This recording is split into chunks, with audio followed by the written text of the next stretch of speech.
How do you attract more foot traffic and make people fall in love with your store? We'll be discussing that with Mark Kinsley on episode 3 of the Pete Primeau Show.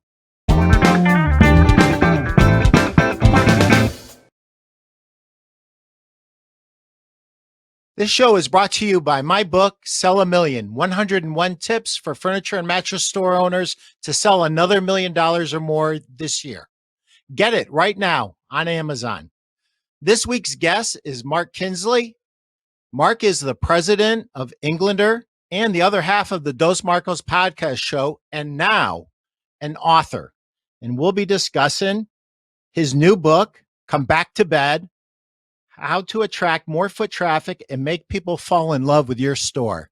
Mark, welcome to the show. Pete, thanks for having me. It's great to be here. It's great. It's great to have someone who knows what they're doing. You're like a professional podcaster. Hey, we're about 185 episodes deep, and I think we're finally starting to get our chops. So, Mark, I have to ask you, what made you write the book? Tell me about that. The backstory is Mark Quinn and I. So I'm Mark Kinsley. He's Mark Quinn. Together, we are Dos Marcos, as you know. And so back in February, we were asked by Nationwide Marketing Group. And for those that don't know, Nationwide Marketing Group is a large buying group, marketing group with over 5,000 independent retail members who come together and they get all the advantages of being a group.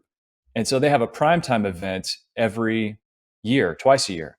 And so we are often speaking at their Mattress University. And so for this year's Mattress University, we talked to Tom Hickman, who's the president and chief member advocate for Nationwide. And we asked him, what problems do your dealers face? And he said, foot traffic, getting people to come into their store. It's a constant issue. How do you attract foot traffic? And he said, if you guys gave a speech about that, it would speak to a lot of people. So this was back in February and early February before COVID hit and all the shutdowns. And so we went to Houston and we gave a speech called How to Attract Big Foot Traffic. And we had about 400 mattress retailers in the room. And right in advance of that, we had Harry Roberts, who's the co-founder of Mattress Firm, on our show. And so backstage, Harry had promised us a tequila shot if we came to Houston. Well, there we were in Houston, and Harry's backstage, and he gives us this tequila shot.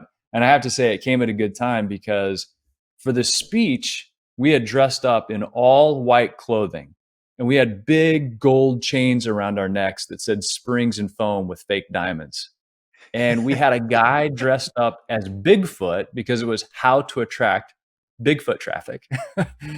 We had a man in a dress, we had a DJ, and we came out rapping this song called Get Hybrid that we produced when we were at Leggett and Platt. Yeah. And so the whole idea was, if we're going to tell people how to attract foot traffic, we were going to say, you got to grab attention. So we wanted to live out that idea. So we give the speech, and it was a lot of fun. And at the end of the speech, we had put 3x5 note cards on everybody's desk. And we said, we want you to help each other. So write down a foot traffic driving idea that's actually worked. Put your email address down. We're going to gather all those up. And if you put your email address down, you're going to get however many ideas get submitted. So we walked away with about 80 different ideas on how to attract foot traffic or drive foot traffic to your retail store. And from there, we kind of coded them up and themed them up and saw what was working for people. And then COVID hit. It's mid-March. Everything shuts down. Yeah. And by maybe last week of March, we had a sense that this is going to be around for a while. And so I called up Quinn and I said, Uno Marco. I didn't really say that, but you can imagine me saying Uno Marco. Uno Marco. I said, we've been given a gift. As much sadness as there was, as traumatizing for people, as much uncertainty as there was pulsing through the universe, I said, we've been given a gift. And that gift is time. What are we going to do with it? This is our chance to get out in front of something or to create something we otherwise would have never created. And we both said, let's write a book. Let's write a book that helps retailers. Let's write a book that helps solve the number one issue facing independent retailers in the mattress space, which is driving foot traffic. We have all this information and inspiration from these real retailers. And so we started digging in and writing and writing and writing and writing. And that is the genesis story for Come Back to Bed. And really, the title, Pete, was I just had this vision of comeback, making a comeback in sports. You're a football player. Making a comeback in sports is the ultimate. And on the backside of COVID, on the backside of retail decimation that's been happening, in a lot of people's opinions for years, we're going to need to make a comeback. And so our publishing team looked at that and they said, but let's make it specific to your industry. And we said, great, Come Back to Bed, attract more foot traffic and make people fall in love with you. That's awesome. That is absolutely awesome. So what retailers need this book? Small retailers, big retailers, medium-sized retailers? Who? If you're a retailer that wants to attract more foot traffic to your store and you want to build a sustainable brand that people truly love, if you can find at least two good ideas, and I say two because it's Dos Marcos.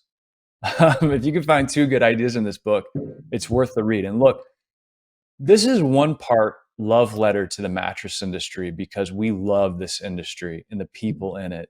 And I've just been given so much support over the years. And I love the mission that we have about connecting sleep to the products we sell. So if you're a large retailer, a medium-sized retailer, and definitely a smaller independent retailer, you need this book. And I've consulted with lots of small independent retailers or mid-sized independent retailers. And invariably, what we find out, they don't know who they are. And so they have a hesitation to go out and champion and trumpet their message. And so once we got into writing this book, we very quickly found out, wow, it's great to be able to pull those levers and attract foot traffic to your store. But a lot of people hesitate to do it because they don't know who they are. So they feel like, I got to figure that out first. So that's why we got into building a brand and how to do that. And look, it's a lot of hard work. So when we get into mission, vision, values, culture, brand, positioning, those are things that you have to take a deep dive into and understand and work out and put on paper so you can feel confident going out and telling people who you are, your brand, and trumpeting that from the highest mountain, and then using your brand to magnify your promotions, to magnify all those efforts to bring people into your store. Because a lot of times what we've also seen with retailers is they are building their brand and they're telling people about their family business, for example, and then a promotion comes on and it completely doesn't look like their company. Well, we want all those things to complement each other because that is branding. Branding is trust. Trust means you're the filter people are going to use when they go to navigate a very complicated process. So, Mark, this book isn't just a book about tactics. It's just not 80 tactics to get foot traffic in the store. It's really a handbook on marketing your business if you own a retail store. Great distinction and a great point. This is a book of principles. So principles, unlike, maybe tactics are very kind of one-off. But principles, you should be able to pick up this book 10 years from now and find principles that still apply.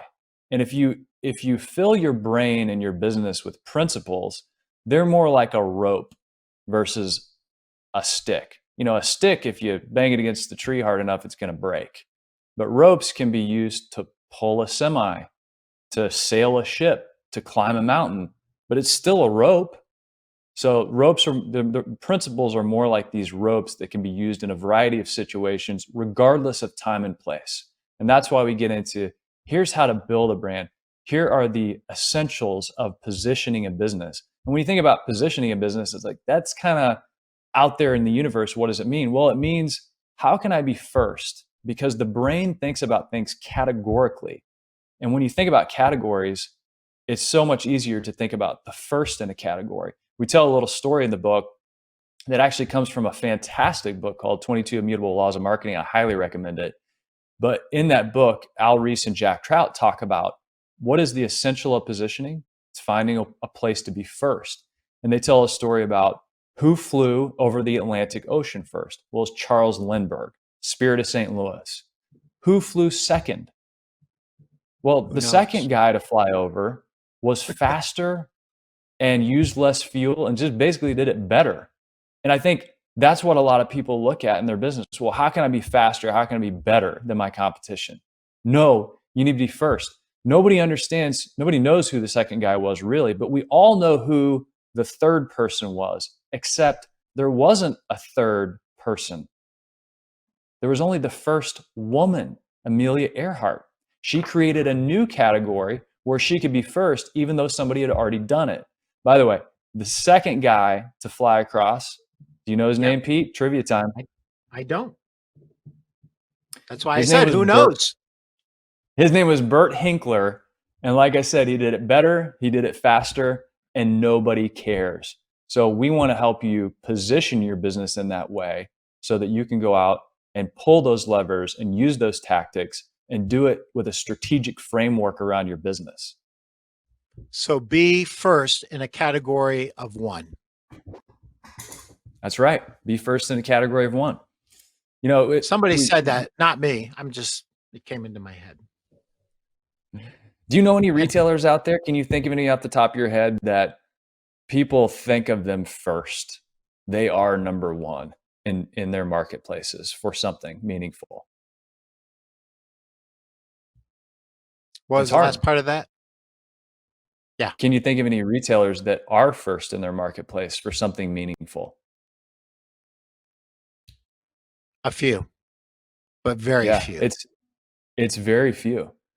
Yeah. And I think a lot of people have growth and they experience some success. But there are a lot of people who are lost, and we're trying to the jungle. So you guys write this book, and how long did it take you guys to write the book? It took us a couple of months to get the manuscript done, the first draft. That's amazing. And then after that, we went through a publishing process where we had, an editor and a copy editor and multiple rounds of this, that, and the other. So it's a process. And, we really wanted it to be something that we were proud of and that served people. And that was the main thing. Does this actually help people? And so we had a couple of, behind the scenes people put eyes on it that are independent retail. And they said, what I like about this book is you're not telling people, if you do this, you can be like me and you're going to be awesome. You're laying out some very difficult work they have to do while also giving them quick, easy ways to get some success under their belt. Because in the back of the book, Pete, we do have those ideas that we gathered up from Nationwide and those ideas from all those people. And what we say at the very end is, look, action reveals answers. If you don't do anything, you're going to have a very hard time just sitting in the corner thinking about what could possibly happen. So go into this list and start using one of them. If you don't know who you are yet and you're in the middle of the process to identify your brand and build something around that, you still need to get started. We really believe action reveals those answers. Yep. Always. Dan Kennedy is a big fan of, and Dan Kennedy's a marketer who's been, I think his career's maybe 40, 45 years. And, one of the enemies of action is perfectionism. And he always says good is good enough. And at some point you have to get out there and you have to execute on something. And the course corrections will be revealed to you as time goes by. Not getting out there and not doing something is almost always a mistake. So imperfect action is always better than waiting for the perfect time, because the perfect time is never going to come, especially if you have a little bit of fear. If you have a little bit of fear, it's going to prevent you, because you're going to say, "Oh, I could do it right now. That light's too bright. It's glaring off of my glasses. It's better than last week, but it's not perfect. So I'm not going to do the show. I'm going to wait till next week when I rearrange my studio to be better." I'm not doing it. I've got the great one, Mark Kinsley, here right now. I'm doing the podcast. And all the owners, store owners that buy this book, you need to get your highlighter out and you need to target an action, just one, and get going on it. So, what else should they know about your book? Well, they should know that there's a lot of examples from the mattress industry. That That's is the great. area where we've spent a lot of our time over the years. And I think there's such an opportunity right now to look at the mattress industry as a case study in disruption. And one of the things we talk about is, what did Amazon do to books? Just decimated brick and mortar retail in the book space. And who would have thought books and beds shared a similar fate? Right. But Amazon is the number one seller of mattresses on the internet. It's not Casper. It's not Tuft and Needle. It's not one of the other brands. It's not Mattress Firm selling through one of their many websites. It's Amazon. And what does Amazon sell? Cheap mattresses. So you are under attack. And if you don't understand what's happened, and we lay out the state of the industry, and if you don't understand what's happened and how you can be unique and become preferred and show your heart for your community and be somebody that becomes that filter for trust, then you're going to be gobbled up by the behemoths. And so I don't believe in sitting back and not trying to compete. Sure, you're going to do some things that don't work. Sure, it's probably going to take a lot of creativity and ingenuity. Maybe you don't have the biggest budgets on the planet. You don't have to have those whenever you can connect with people in a meaningful way. And there's an entire chapter in this book about connections and creating those connections and doing it through the vehicle of your store. And so it's time to compete. It's not time to sit back and hope and wonder. Yes, COVID has fast-tracked e-commerce. Yes, it has decimated some retail operations. There's no doubt about it. So what do? Give up, take your bat and ball and leave the field and go home? No, you do the hard work. You roll up your sleeves and you work. That's what we do in America. We get back out there. We pull ourselves up by the bootstraps. We figure out a different way to compete and be unique and be differentiated. And we go to that place of discomfort as long as it takes. And we keep putting food on the table. So I want people to know this book is about doing the work. It's not about reading quick hit ideas that are going to be the heroin of the mattress industry. It's not promotions and tent sales. This is about sustainability. And if you're going to, we walked outside, Pete, and this probably happened to you. It happened to me. We walked outside in our communities in early April and we went downtown and we saw what it looked like when independent retail stores shut down. We saw what a ghost town looks like in our communities. And I haven't talked to a single person who says that was a good thing. But we got a glimpse of it probably for the first time in our lifetimes, what it's going to look like if independent retailers don't compete. And that's the thing about this book. If you run a shoe store or a clothing store or a tchotchke shop or a fan apparel store downtown, or even if you have a restaurant, a florist, a tire shop, there are principles in here you can apply. And so I want people to know this is about competing and winning. And this is not just about getting by. We want you to be helped by this. And we want you to do this work. And look, we're here to help. If you have questions, you can reach out to us. Mattresspodcast.com, we answer all the emails. So if you have one-off questions or if we can get you connected to resources, this is about us serving people and helping out where we can.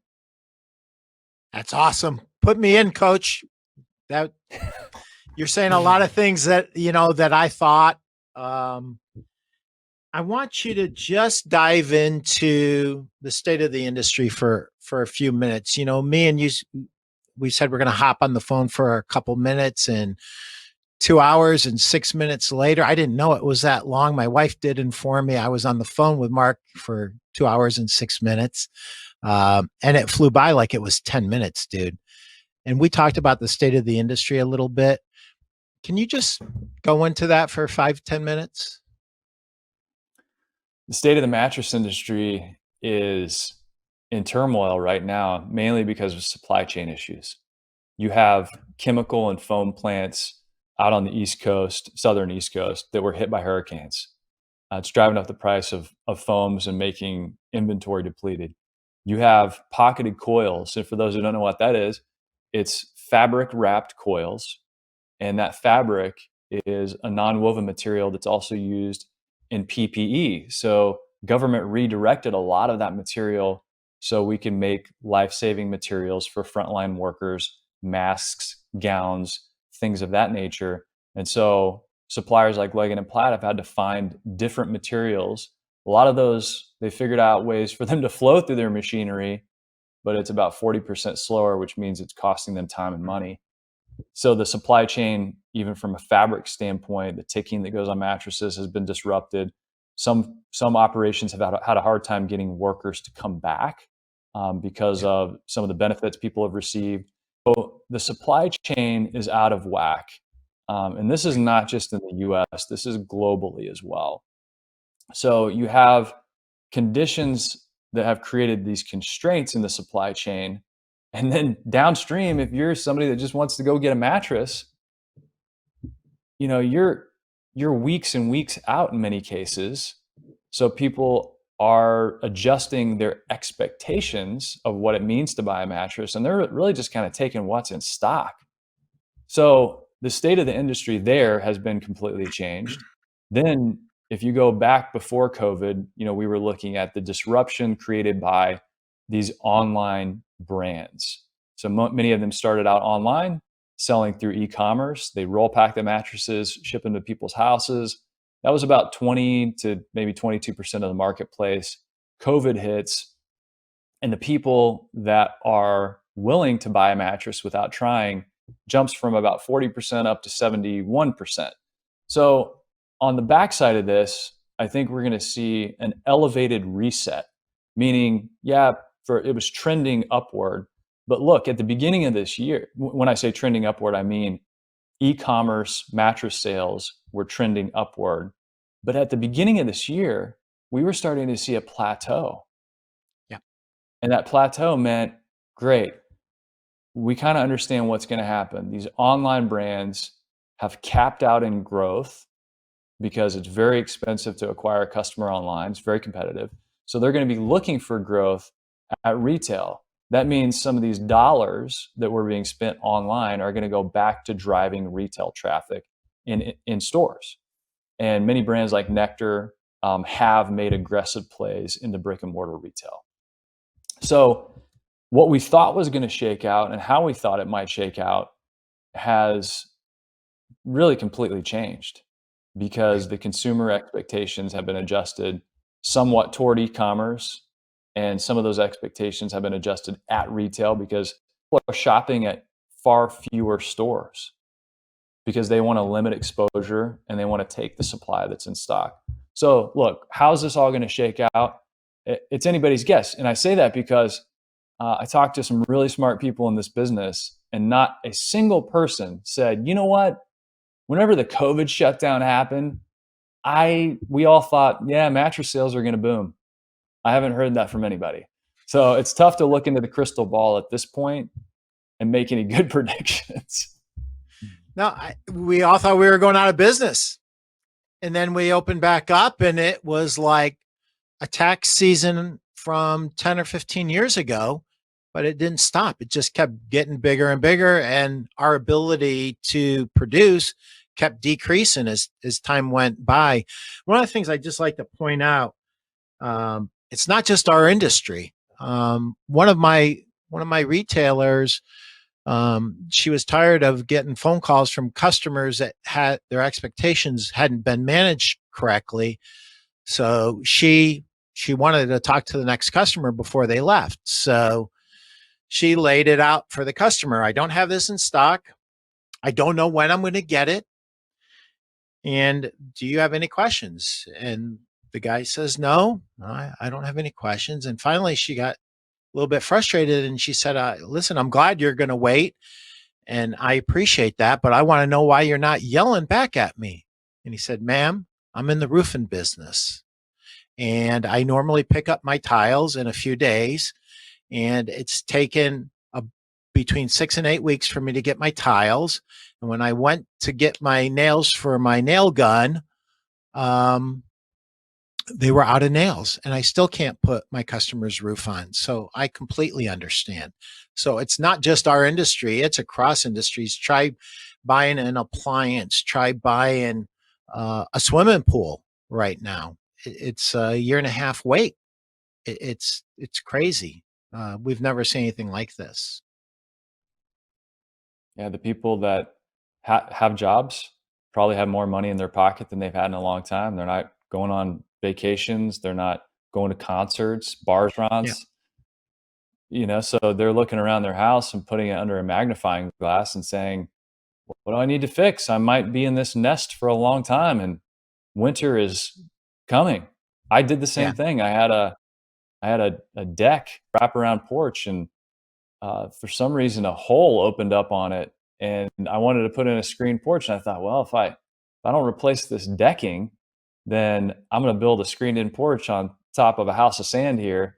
And Yeah. the rest of the house luckily was fine, but it was just this decking was all messed up. And so I go out and replace all the decking and had a crew come in and do that and then put in the screened in porch. So we're looking around the house saying, gosh, I travel a lot and I usually get to sleep on these nice hotel mattresses, and people are at home saying, this thing is awful. It's time to get a new mattress. So everything in the house, nothing's off limits because we're so close to it. Yeah. Yeah. So I'm going to read a chapter out of my book, which actually ties in directly to your book. Bill, you ready for me? So it's called Know Your Who. My light's all messed up here, so you guys will have to put up with me. Successful marketers know before they can even think about creating a marketing piece or campaign that they have to invest time and energy into creating a crystal clear picture of the person they're marketing to. Do you take the time and effort to think about your who before you map out your campaign? Most marketers and business owners don't invest the time to think about their who before they begin their marketing, and the result is marketing that doesn't reach its potential. In the previous chapter I showed you the power of answering the question, what's in it for me? And until you know exactly who you are trying to market to, you cannot answer this question. And the interesting thing, and this is not in the book, what's in it for me is a question that you have to answer on behalf of your customer. And you need to think through what your customer has as options. And one of the options that they have is to not do anything at all. And shame on us if we're a store that we beat all the other competitors, but we don't beat doing nothing at all. Shame on us if that happens. Before you start your next marketing effort, take some time and create a profile of the person you want to respond. Where do they live? Are they married? Are they retired? Have kids in school? What are their hopes? What are their fears? The more questions you can ask and answer, and then use the answers in your marketing, the more effective your next campaign will be. And, we talked before that kind of opens up a whole can of worms. And, one of the things that I always talk about, Mark, is media, market, and message. And that's it's marketing 101. The first day of your very first marketing class, they talked about media, market, and message. And until you know who your market is, you can't craft a compelling message and you can't really pick the media. And lots of mistakes in media and message go back to not knowing who your who is. So, any reactions to that, Mark? Well, I think it's spot on. Number one, you do have to know who your audience is. If you're walking in and giving a speech like the one we talked about at Nationwide, we understood our audience. It was mattress retailers, and we understood what their pain was, foot traffic, and we understood how to give them ideas on attracting more foot traffic. So I think it's a really great starting point. And let me go back upstream a little bit, Sure. because when a lot of companies go through the process of developing a strong brand, we would always take them through mission, vision, values. A lot of people have that down. Your mission's your purpose, your vision is where we're going, your values are your non-negotiables. And then they start working on the brand, but they skipped a step. Mission, vision, values, culture, then brand. And your culture is going to determine what your brand is. And what I mean by that is, hey, if you think our vision is we're going to be the Apple store of the mattress industry, sleek and elegant, cool and tech savvy, but your people are, rolling out of bed 10 minutes before the store opens and, wearing sweaters with holes in them, and your store has dirty windows, your culture is not going to be able to pay off that vision. So at that point, you need to say, what can our culture pay off? Or we need to do some work on developing a culture that fits with the vision the ownership has. So we got some work to do right here before we get into the branding process at all. So it's that step a lot of people miss. And also it gets into the idea of audience, of knowing your who. Because if people come into your store and the messaging was great and the marketing connected with people in a moment when they were in market, or it attracted them to be in market, that's all fantastic. Great job. Now, when they walk into your store and none of what you pushed out into the world matches their experience with your people, with the culture you have, that's going to break down trust, and people are going to leave, and you're going to wonder why you have so many be-backs. So that's the piece of the book where we're trying to establish foundation so you have that strong house. And then when you get to that point where you're ready to push your message out into the world, know your who. And the other great thing about knowing your who, it goes back to attracting the right people for your business. And some people, they want everybody. And I understand the temptation there. But sometimes everybody means you're buying a bunch of problems.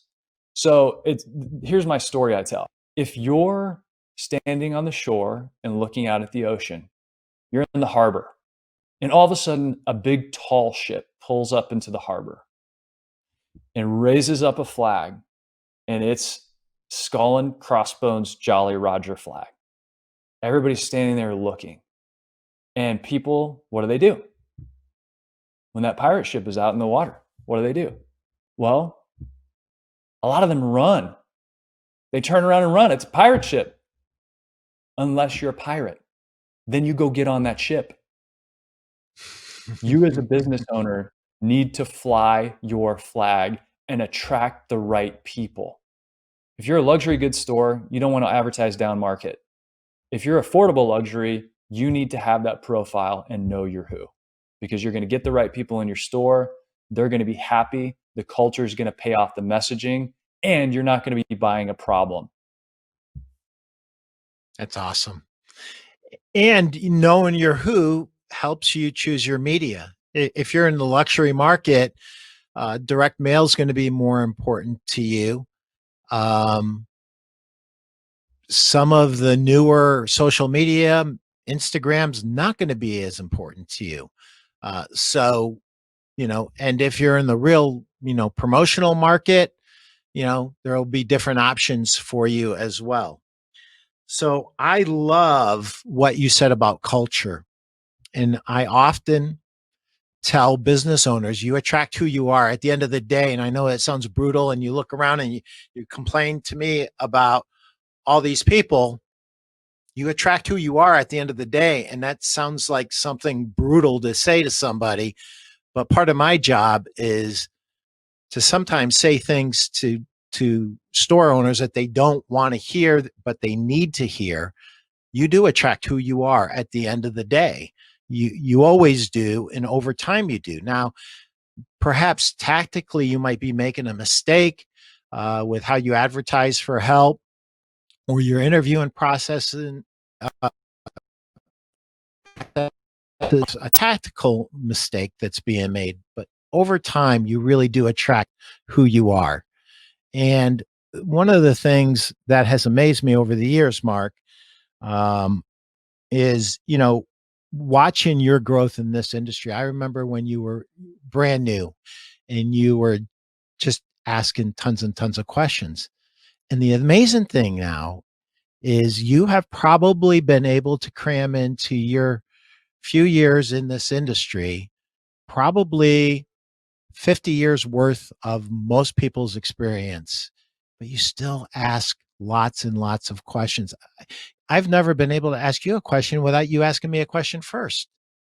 And I try to, whenever I see you, I ask you questions and then you ask me questions. And it's like, so what is it about you that created this curiosity? I think it's one of your greatest strengths, and it allows you to be who you are. Is it something you were born with? Did your parents? How did this happen? Well, that's probably the greatest compliment, Pete, because I often tell salespeople and just anybody, good open-ended questions are your secret superpower because you're actually They going to are. find out ways to help people. You're going to find out what they care about. And so I love the podcast because it gives me an excuse to ask questions and learn from people and learn from some of the best and brightest minds in the industry. So it is absolutely this amazing platform that just feeds my soul. But I think where it all started for me was in a newsroom because I was a TV reporter and anchor, and then I did a daily talk radio show for 4 years. And being in that environment, I remember being uh, like a kid running the studio camera at the TV station, and then they let me grab one of the actual cameras and take it out in the field and start getting, they call them VO bites. So I would get to interview the person and then edit together what they said and write the script, but I wouldn't actually read it on the news. I was just a kid, behind the scenes. And that experience of to look people in the eye and ask them questions in a way that got a response that I could use on the news was absolutely invaluable because you can't ask yes or no questions. You can't ask questions in such a way that it makes it seem like you're waiting to talk. You have to actually ask them questions about themselves and get them to respond. Because if you don't get them to respond, they're not going to send you back out with a camera again. And so I think that's definitely where it started. And then, being able to sit down with people in a longer format in my radio show and then now on the podcast, it's just something that you work on over time, just like selling, just like being on the sales floor with people.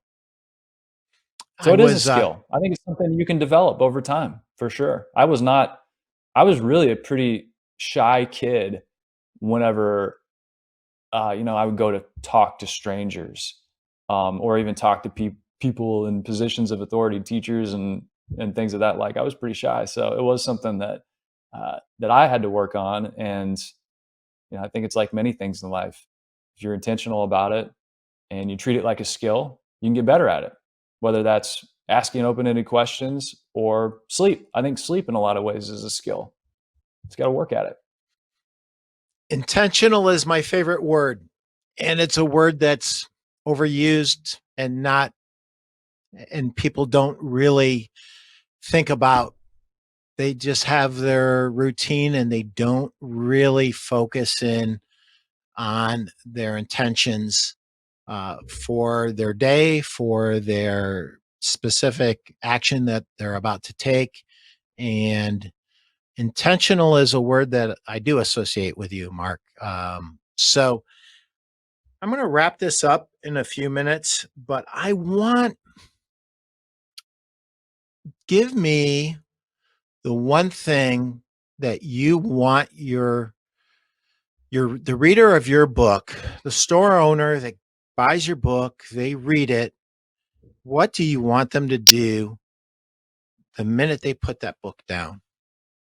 What action do you want them to take? I want them to take some action at that moment. And at the very end of the book, we say, do you need some help getting started? Don't get bogged down in the details. Take action. Take an action because, like I said, it's going to reveal the answers. So, one of the acronyms we used in the book is called CAGE. And if you want to connect with people in your community in a meaningful way and not be a commodity, be a preferred place to shop, we think you need to be, like you said, intentional about how you're going to be perceived and how you're going to position yourself. So the CAGE acronym stands for community, answers, giving, or experiences. So are you going to be the most involved in your community?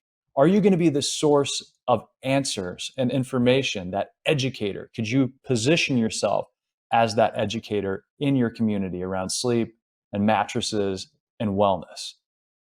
Could you focus on your giving aspect? Do we give to charities, serve on board, support the local sports teams? We are going to be known as the most giving mattress store on the planet. And then experiences obviously gets into creating those experiences at retail for people. And there's a whole lot to unpack there. But I almost put it like this in the book, pick something that you can major in, and maybe you get a minor in one of the other letters. So we're going to major in answers. Like Jeff Shire. Jeff Shire runs Mattress to Go in Shelby Township, Michigan. Jeff Shire is a one-man operator for the most part. And he's in the book. His story's in the book. So Jeff started the Beducation YouTube channel because there's so much misinformation and it's a very nebulous, frustrating process to navigate when you're buying a mattress. So he decided, I'm going to be the guy that gives answers and truth. And that's how he's positioned himself. And he has over 1.5 million YouTube views on his channel. So you don't have to know 100% how you're going to position yourself to take action and try something, because that's going to reveal if it connects with you and if it's something that's sustainable. And you can backtrack and do that deep, hard work that we recommend, but get in there, action reveals answers, do something. That's awesome. Mark, I want to thank you for taking the time. First of all, the 2 hours and 6 minutes I took from you the other night. I loved it. It was great. It was great. But more importantly, I want to thank you on behalf of the industry, because you're not a person who came into our industry and developed Mavenitis. You came as a student, and someday, whenever it is that you leave, I hope it's not during my lifetime, you'll leave as a student. And I think that the most important thing that we could ever say about any human being is, number one, they were always willing to learn and they were willing to give back, but more importantly, that they cared. And I think you care very deeply. I've always been impressed by the level of caring. You care deeply about your customers, you care deeply about the industry, and you care deeply about people just in general. Forget about our industry, forget about your customers, forget about all that. You're just a good human being that I'm very proud to know. And guys, I always end this show and I always have a call to action. And the call to action is to buy my book. And I'm not going to tell you that. I want you to go buy this book, Come Back to Bed, attract more foot traffic, and make people fall in love with your store, by Mark Kinsley and Mark Quinn. You can't do anything better for your store. at the Bed and Conference, when I heard that they were um, doing this, I swear I must have been the first person on the list because I'm like, I want that book. Now I've read hundreds of books, if not thousands. I've written my own book. I'm writing another book. This book is the most timely book that you, as a store owner, could ever read. So everybody, whether you have one store or 10 stores, go by, come back to bed, and give Mark and Mark a call, reach out to them, and ask questions about anything that you have a question about, and get going with some action. Do something. So the first step is buy the book, come back to bed. And the second thing is get in contact with Mark and ask them questions. They wrote this book because they deeply care about the industry. They deeply care about your business. It's not just lip service, guys. They really, truly care. So get the book, buy it, and then call Mark and get in touch and let us know, what you did, because we all want to hear about your successes. The more success each store has, the more success we enjoy as an industry. And that's what it's all about, helping each other. So I've been talking for the last few minutes. What do you want to say as we say goodbye? Well, first of all, thank you for those very kind words. That means a lot. And I truly appreciate it. This industry has been so good to me. The people have been so good to me and have cheered me on. And I want to be a cheerleader for our industry. I want to make this a cool place that people want to be a part of. Instead of going to Coca-Cola or Disney or one of these other big companies, what if we could attract more people to our industry and make it more innovative and creative and attract the talent that understands that we're trying to have an impact on people's lives. You spend a third of your life in bed. If you don't sleep well at night, it affects every moment of your life. Because if you're not sleeping well at night, you're tossing and turning and you're miserable. And then the next day, you feel awful. So a good mattress and serving out this mission we have to connect better sleep and health and wellness to the products we make, I'm a huge champion for that. And I think that's part of what you see, Pete, when you see me in this industry. I really feel we can have an impact on people's lives, and it can happen every moment they walk into your retail store. And I want to get more people in your retail store so you can connect those dots between better sleep and health and wellness and the products we make. And I think we have to be competitive and intentional about that. And so quick point of clarification though, go to dosmarcos.co, so DOSMARCOS.co, and you can sign up to be notified when the book drops. It's officially on sale December 8th. And but in the meantime, hop on that list and we will let you know first. And actually, we like to have a lot of fun in our business. And the first 100 people that order are going to get 2 indestructible Dos Marcos branded tequila shot glasses. So I'm just saying, it's kind of a fun thing to have in your back pocket. They may be collector's items after this. We'll see. They will be collector's items. That's right. They will be. There's no doubt in my mind. Unless we get more made, which even then they probably will be. But Pete, I want to say something to you. You are revered in our industry, and I'm glad that you're back out here in the podcasting world, in the Pete Primeau Show world, sharing your wisdom, your knowledge, your insights into humanity. That's what I've always noticed about you. You can tell people what to do and how to approach business and selling mattresses and furniture, and you can help people in that regard. There's no doubt about it.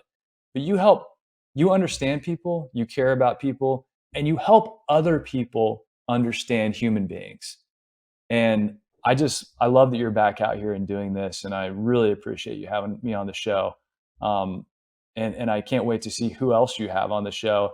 And I tell you, the greatest compliment that we could get from the book is to, down the road, see some guests on the Pete Primeau Show that took your book and took my book, myself and Mark Quinn's book, and you're interviewing them about what impact it had and what they did with it.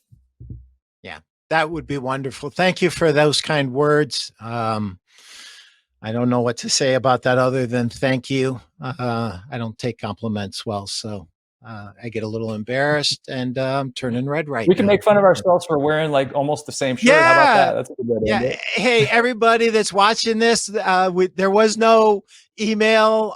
Hey, wear a blue shirt. That didn't happen. I should have just got my kind of flat top going on, and we would have been all set. You know, I gave up on the comb over. Is this getting ridiculous? So I said, you know what? I'm just gonna go with a little flat top action and be nice and consistent. But thank you very much for your kind words, and thank you for being who you are, Mark. You don't know what a blessing you've been to our industry. And thank you, Mark Quinn, for however the heck you got Kinsley into this thing. We're better off with Mark Kinsley. So thank you very much, Mark Quinn. It's all Mark Quinn. That's for sure. And with that, we're going to say goodbye.